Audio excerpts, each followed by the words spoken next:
how blockchain technology is being used to accelerate the transition to clean energy.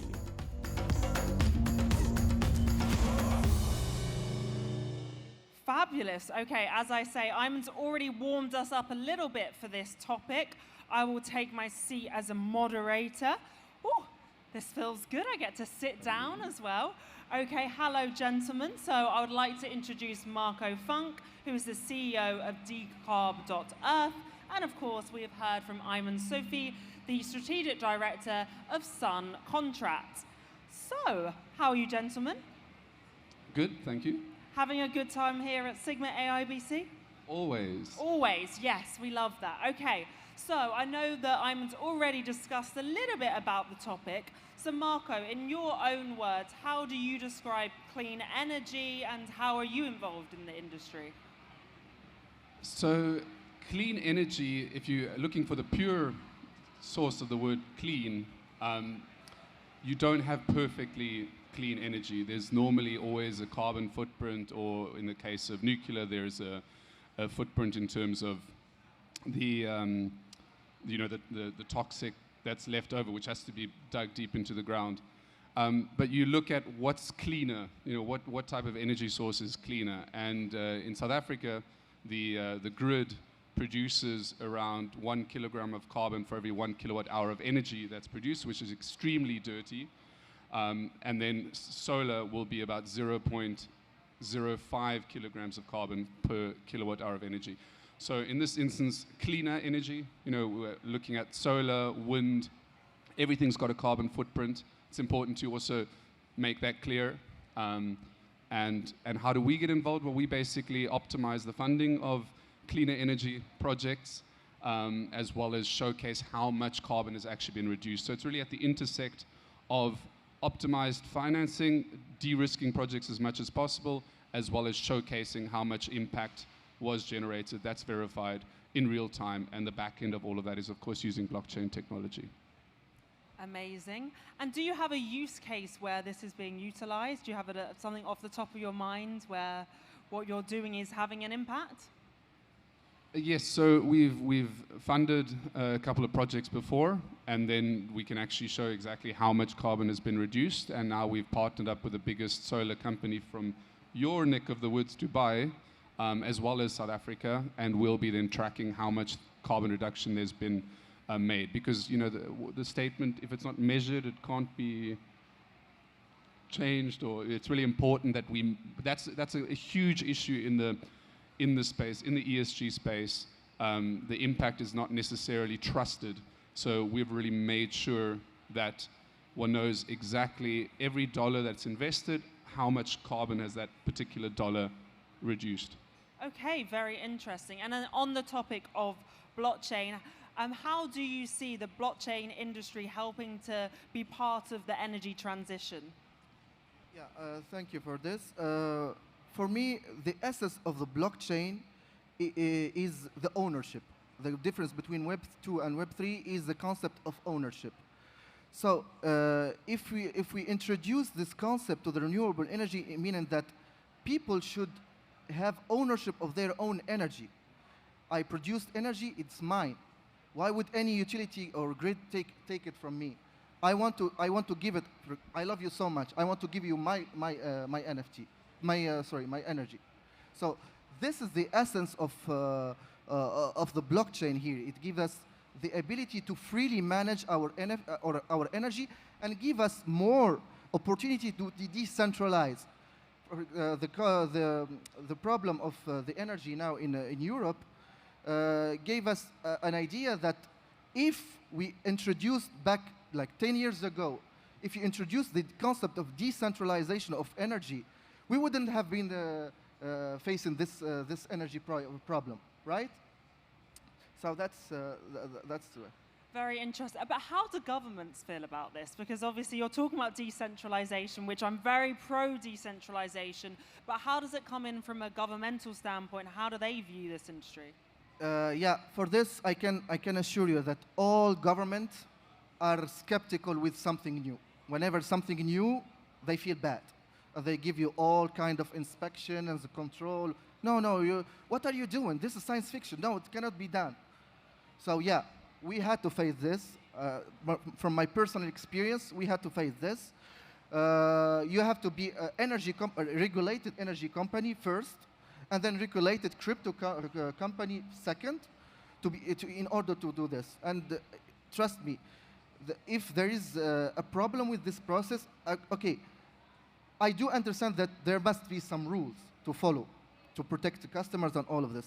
But this will decrease the speed of adoption and go into new market. For example, if you want to go to a new market, you need a local license for electricity, which is normal. A local license for crypto. But now with the MiCA regulation, it's like you can transport your license of crypto in all Europe. This is given more advantage.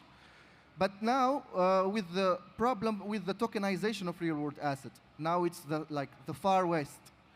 There's no rule on this. MiCA regulation didn't tackle this. But luckily, some jurisdictions started to look into this because they know that it will bring more liquidity and will create more opportunities and create new business models. And that's something that we cannot even think about now. Amazing. And Marco, do you have a viewpoint on that? How are you finding people are accepting of this energy transition? That's why I think it's extremely important that you have got the transparency with the blockchain. You want to have the situation where an investor anywhere in the world, someone wakes up in Brooklyn and looks at his bank account and sees, I've got an extra $50. I care about the planet.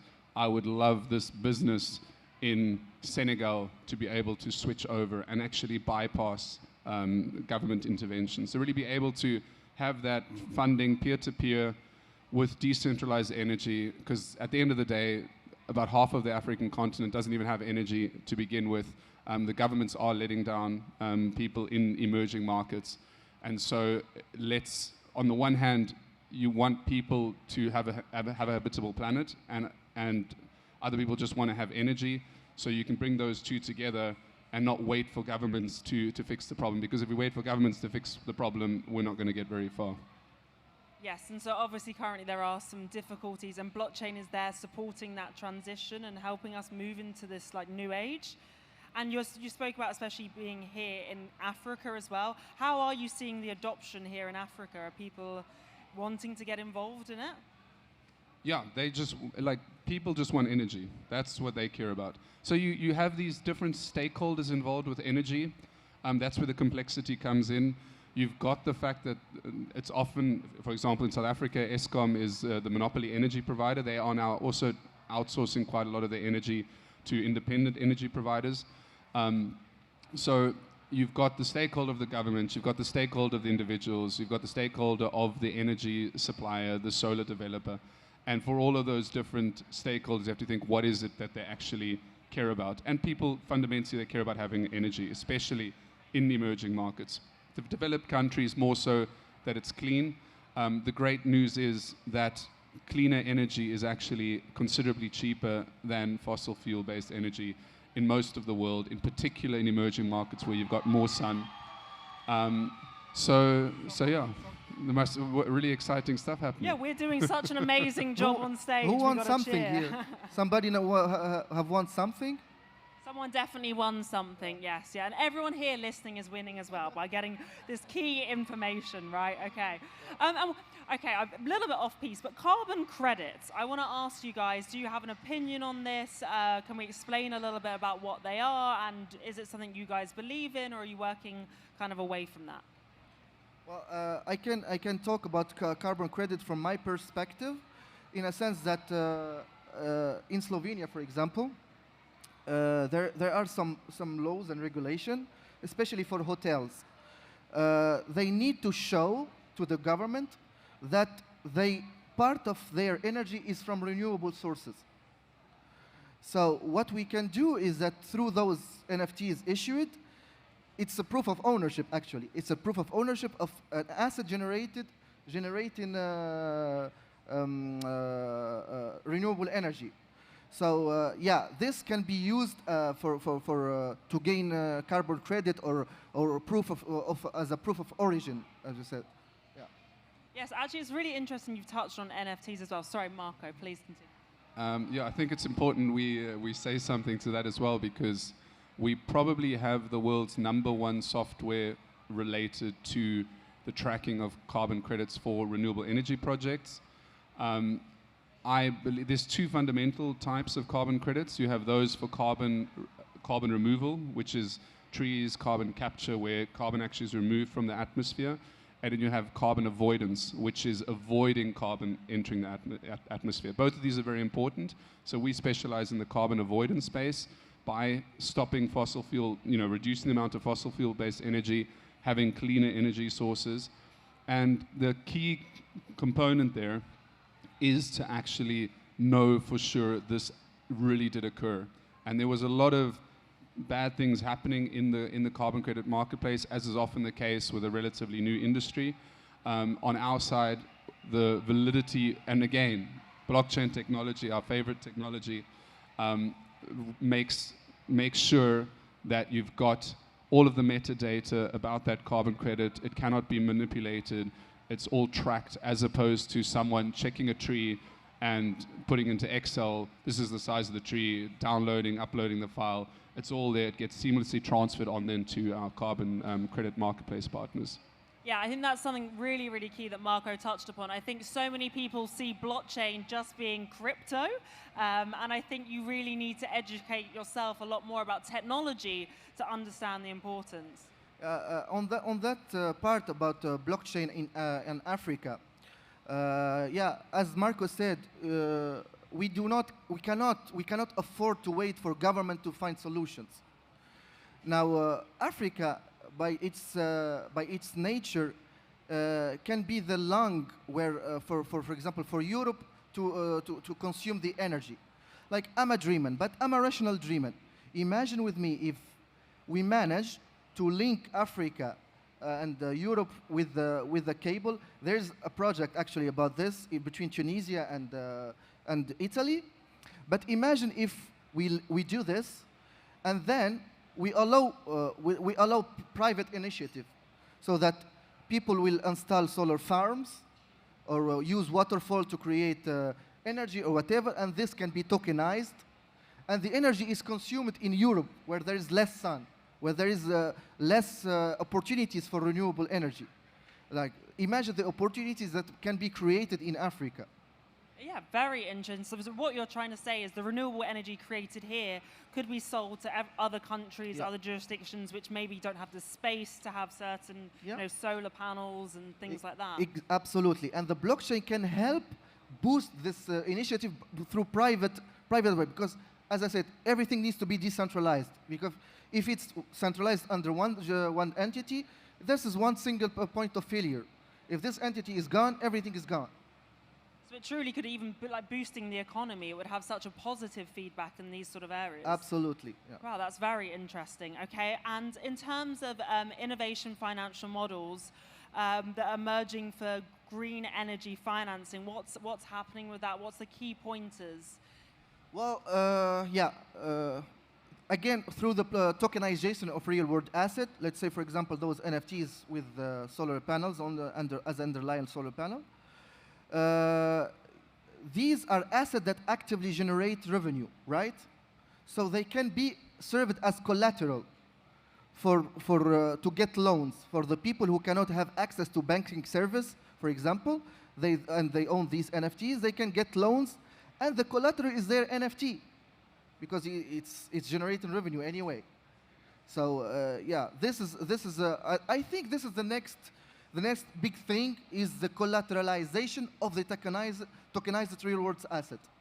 Amazing, Marco. What's your view on that as well? Very much the same opinion. Really, you've seen also the commoditization of so many different aspects of life, like ride-hailing, food delivery. You got all this. When technology eventually will make something more standardized, and what that then allows is more flow of funds to come in, because now a bank, you take various different solar projects, what's their level of risk, you can bundle them together, and then a bank doesn't just decide on, it's not, it's the key variant then, the key blocker isn't then the size of the project, but just the level of appetite of the financier, because they don't then have to get an individual project, they can get a whole bunch of projects and decide, I would like to invest exactly this amount into this risk level, and that's when you really get the huge amounts of financing. And we really do need, like, we're about $1 trillion short per annum for emerging markets transition. The emerging markets are doing better, but really, the thing is, the world has to start looking more holistically. It is one atmosphere. So if Europe is 100% on as clean energy as gets, but you've still got the likes of Africa, South America, large parts of Asia on dirty energy, we've got that single atmosphere. So that's really where you have to look at how can we do this together and really get those flow of funds going. And one of those is the collateralization, that you can also use that asset class to get further loans, and the commoditization and standardization of all those projects.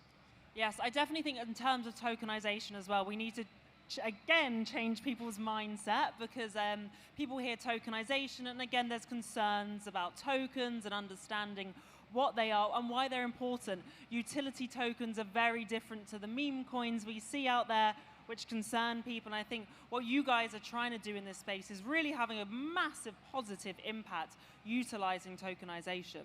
You're both nodding like yes. Thank you very much.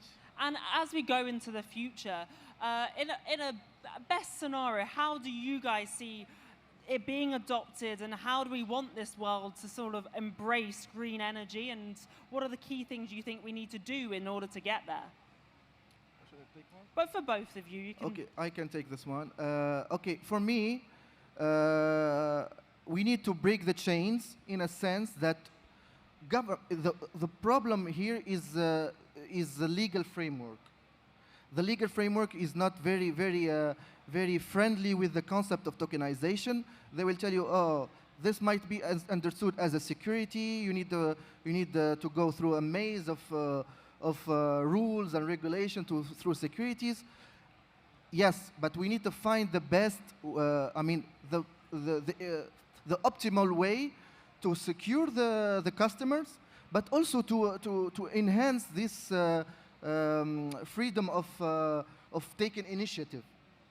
Because any startup here is not very familiar with the legal framework. It took me a year for this, a year just for the legal framework for this. So imagine if there is some jurisdiction that created some legal framework to enhance this tokenization. I think this will open the doors for massive adoption. Yes, that would be exciting. Yeah. And Marco, in terms of an ideal world, where would we really like this industry to progress? And yeah, what are the ideals out there? Really what the two of us are trying to do together. Boom. Together. That's it. I love that. It's there like we go. come together. And do you guys work together? Have no, you met we before? just we just met. Okay, just, so how do you first guys date feel right that now. you could work together? I want to hear this. Absolutely, we're gonna be working together, Marco. Right? In what ways? If we can, like, on this stage say we're setting a pathwork for how we're going forward, how would that look? Okay, just right on the top of my mind now, I'm doing renewable energy and NFT. He's doing carbon credit, so there must be something to do together. A potential synergy made right here on the AIBC stage. I mean, you've basically got, if you've got the financing, and you've got the financing in the beginning, the impact at the end, and then you're in between with the ability to have those decentralized projects. So you just have to bring us all the projects, we'll fund them, and we'll make sure that the impact is being generated. Absolutely. Let's make it happen. This sounds awesome. I don't think I've ever seen on stage where two people have come together. Like, it's like a bromance waiting to happen, but actually the business that can come to this. Business bromance, I like that. Yeah, I think the future truly is bright, and we need to be pushing as much as we can to achieve more of a conscious planet as well. I think we really need to, again, education is so key in everything, and it's how do we say to the younger generations now how important it is to look after our planet? For the younger generation, I would say just Just don't be afraid. Jump over the cliff and build the airplane when you are falling. But an aeroplane, is that not very energy consumptive? Okay, we can end on that one. That was just a little joke there. Okay, thank you so much for our amazing panel. A big round of applause, everyone, for our incredible panel. Marco, thank you guys.